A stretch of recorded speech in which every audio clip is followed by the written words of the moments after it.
ఇక తెలంగాణ భవన్ లో మాజీ మంత్రి హరీష్ రావు మీడియాతో మాట్లాడుతున్నారు. లైవ్ ద్వారా చూద్దాం. నేరపూరిత నిర్లక్ష్యం వల్ల ఈ పరిస్థితి ఏర్పడ్డది. ఇన్ఫాక్ట్ మీ అందరికీ కూడా తెలుసు, మేము సింగరేణి మీద పవర్ పాయింట్ ప్రజెంటేషన్ పెట్టి అనేక సార్లు ప్రభుత్వాన్ని హెచ్చరించినాం. థర్మల్ విద్యుత్ కేంద్రాల్లో వారం రోజులకు సరిపడే బొగ్గు నిల్వలు కూడా లేవు.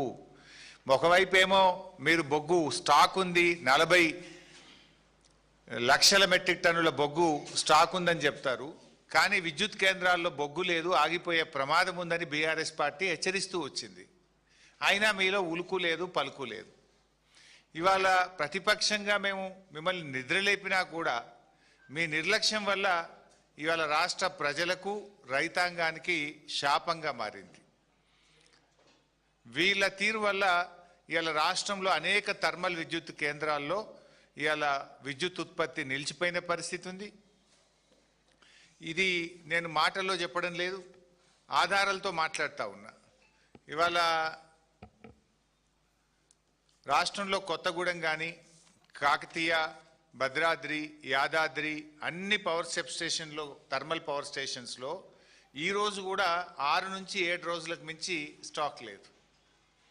ఇవాళ యాదాద్రి థర్మల్ పవర్ స్టేషన్లో 2 యూనిట్లు మూతపడ్డాయి బొగ్గు లేక. యూనిట్ నెంబర్ 1, యూనిట్ నెంబర్ 4 అంటే 1600 మెగావాట్ల విద్యుత్ ఉత్పత్తి బొగ్గు లేకపోవడం వల్ల యాదాద్రి థర్మల్ పవర్ ప్లాంట్లో విద్యుత్ ఉత్పత్తి నిలిచిపోయింది.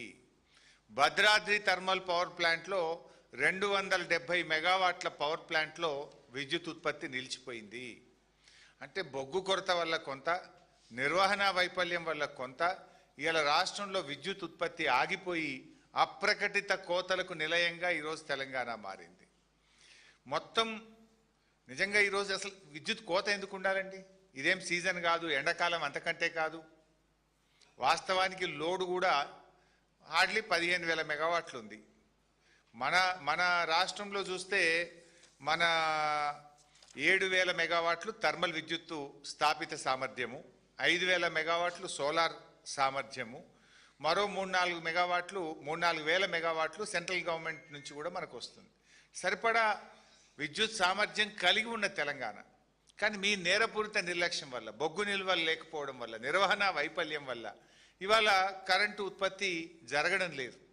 ఉదాహరణకు నిన్నటి మీరు చూస్తే 14వ తేదీ తెలంగాణ థర్మల్ విద్యుత్తు స్థాపిత సామర్థ్యం 7,180 మెగావాట్లు. నిన్న ఎంత కరెంట్ ఉత్పత్తి అయిందంటే 3,190 మెగావాట్లు. ఎంత అన్యాయం చూడండి. స్టేషన్ వైజ్ కూడా పెట్టాం మీకు. మన కెపాసిటీ ఉంది తెలంగాణకు 7,180 మెగావాట్ల విద్యుత్ ఉత్పత్తి చేసే సామర్థ్యం తెలంగాణ రాష్ట్రానికి ఉంది.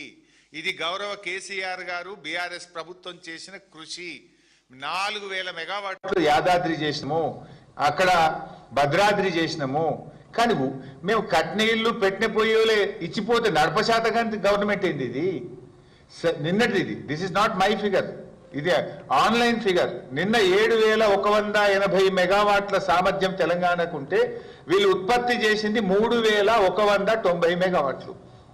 అంటే మీరు సగం కూడా చేస్తలేరు. అంటే ఇలా మన రాష్ట్రానికి ఉన్నటువంటి సామర్థ్యంలో 44% ఉత్పత్తి చేస్తున్నారు, 66% మూతపడేసింది మీరు. రాష్ట్రానికి ఉన్న కెపాసిటీని కూడా విద్యుత్ ఉత్పత్తి చేయక అప్రకటిత కోతలు పెడతా ఉన్నారు. ఎప్పుడు పడితే అప్పుడే కరెంటు పోతా ఉంది. ఇవాళ రైతులు రోడ్ల మీదకి వచ్చారు. 11 జిల్లాల్లో సబ్స్టేషన్ల ముందు ధర్నాలు చేసింది ఇవాళ రైతులు, మా కరెంటు సరిపోవడం లేదు అని. బొగ్గు సరఫరాలో వైఫల్యము, నిర్వహణలో వైఫల్యము, బొగ్గులో స్కాము, పవర్లో స్కాము, శాండ్లో స్కాము, ల్యాండ్లో స్కాము, అంతా స్కాములమయం. అసలు ఈ రాష్ట్రం మీద సోయే లేదు, మీకు బాధ్యతనే లేదు. మీకు మీ నిర్లక్ష్యం వల్లనే ఈరోజు విద్యుత్ ఉత్పత్తిలో ఇబ్బందులు వచ్చినాయి, సరఫరా తగ్గింది. అందుకే రాష్ట్ర వ్యాప్తంగా ఈరోజు కరెంటు కోతలు జరుగుతూ ఉన్నాయి. ఇలా పరిస్థితి ఏంది?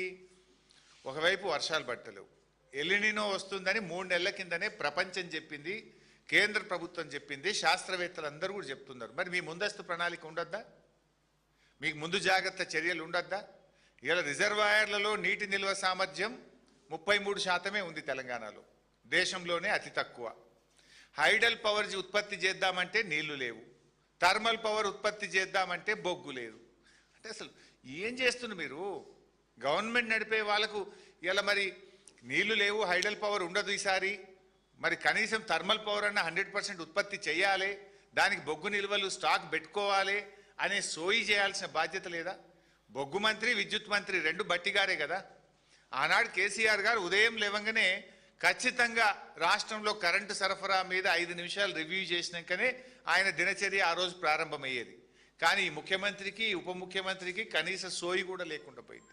అందుకే ఇలా ఎడాపెడా కోతలు. పేరుకే మాది కాంగ్రెస్ పార్టీ పేటెంట్ అంటారు. నిజంగా 24 గంటల విద్యుత్తు రైతులకు ఎక్కడన్నా వస్తుందా? 8 గంటల విద్యుత్తు కూడా ఇలా తెలంగాణ రైతాంగానికి రావడం లేదు.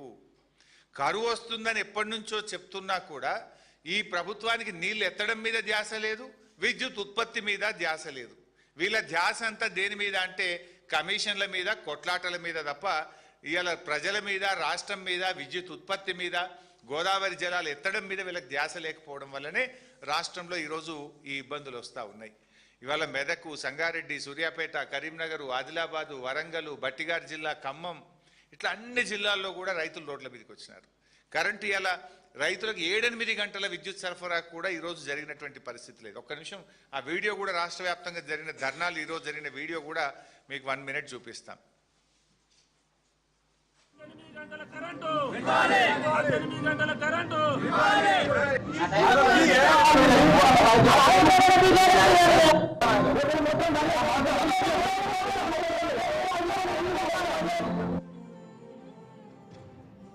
ఇవాళ డేలో కూడా అసలు 6 గంటలు కూడా రావడం లేదు.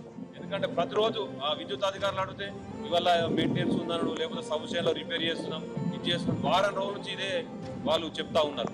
కానీ ఇవాళ కనీసం 6 గంటల కరెంటు కూడా దిక్కు లేదు ఇవాళ ఈ ప్రభుత్వంలో. మరి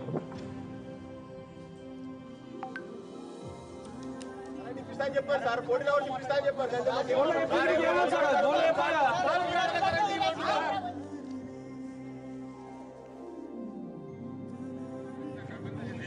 ఇప్పుడు బాధ్యులు మీరే కదా సార్. ఇప్పుడు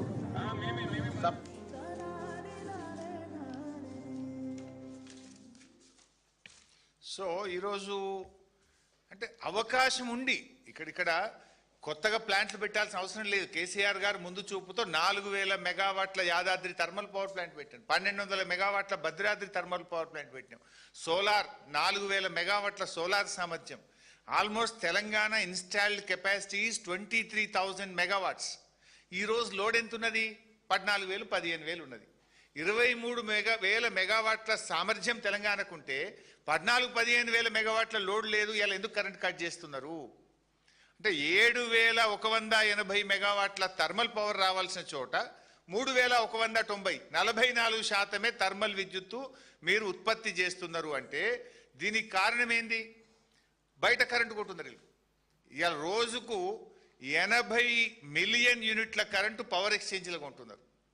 అంటే నువ్వు ఉత్పత్తి చేసుకునే కరెంటు బంద్ పెట్టి బయట ఎందుకు కొంటున్నారు మీరు?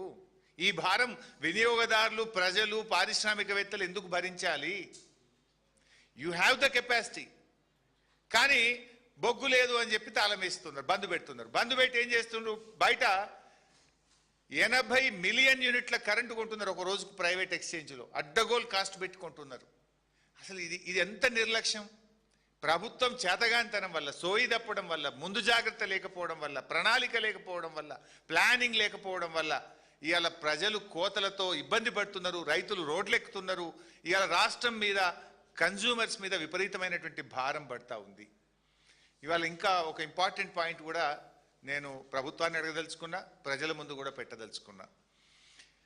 ఇవాళ సింగరేణి వెబ్సైట్ ఉంటుంది.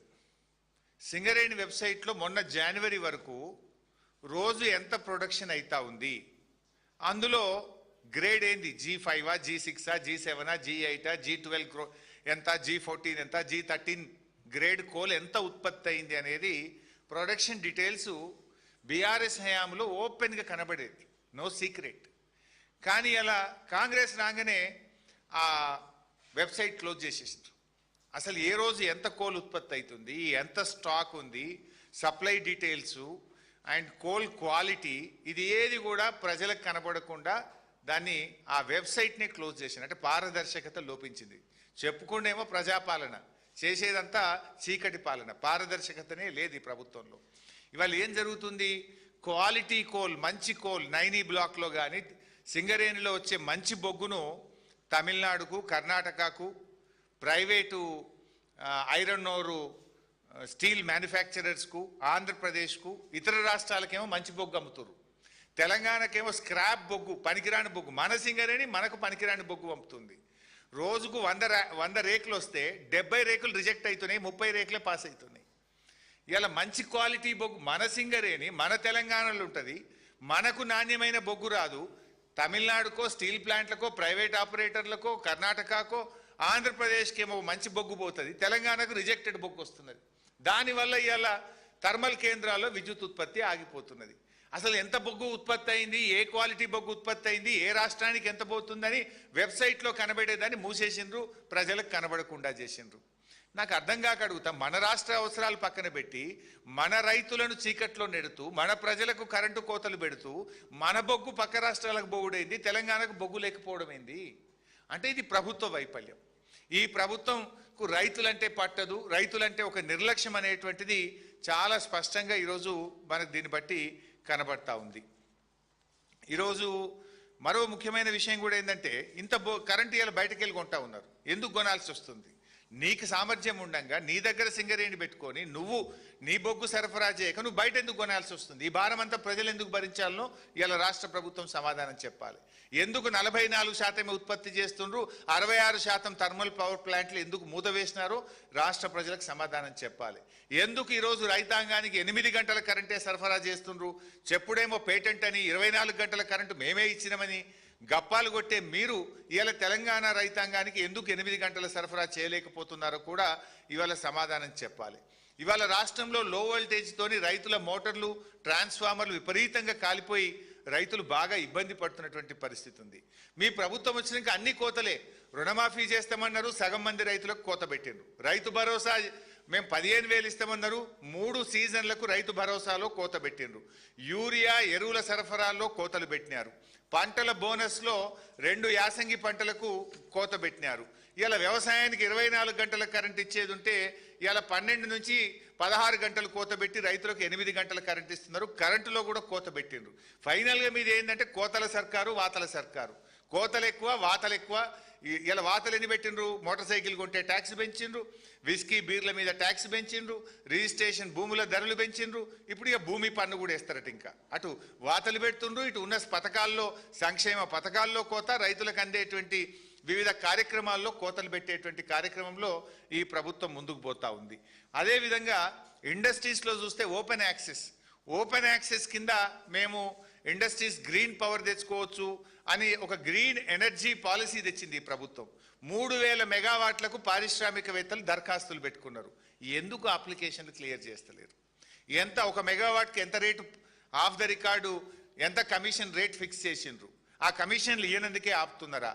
గ్రీన్ ఎనర్జీ పాలసీ తెచ్చి పారిశ్రామికవేత్తలు ఓపెన్ యాక్సెస్కు దరఖాస్తులు పెడితే ఎందుకు ఈ రోజు వరకు ఆ దరఖాస్తులు క్లియర్ చేస్తలేరు? ఆ దరఖాస్తులు క్లియర్ చేయడానికి విధి విధానాలు ఏంటి? ఫస్ట్ కమ్ ఫస్ట్ చేస్తారా? ఏ పాలసీలో చేస్తారు?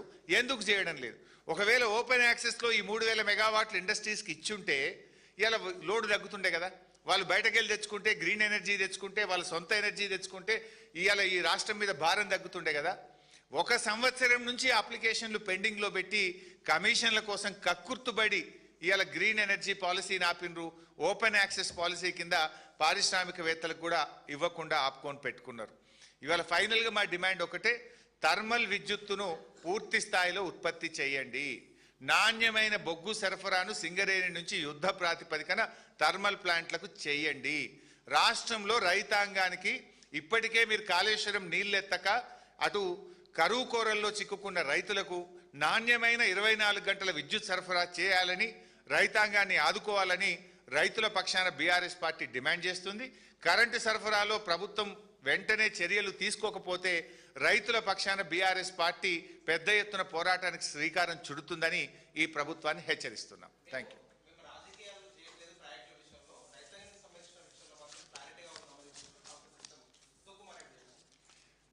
రాజకీయాలు చేస్తున్నది మీరు, ఖమ్మం జిల్లాలో ఇవాళ మీరు సీతారామ ప్రాజెక్టు ప్రారంభించినారు. మోటార్లు ఎవరు చేసిండ్రు? అది కేసీఆర్ గారు ప్రభుత్వం కట్టిన సీతారామకు మోటార్లు వత్తనికి పోయినరు. నిన్ననో మొన్ననో వరంగల్కు పోయినరు దేవాదులకు. దేవాదుల మోటార్లకు ఇవాళ నీళ్లు అందుతున్నాయంటే కేసీఆర్ గారు కట్టిన Sammakka barrage, 3rd phase Devadula మీ హయాంలో కుప్పగూలి 3 చచ్చిపోయి టనల్ కూలిపోతే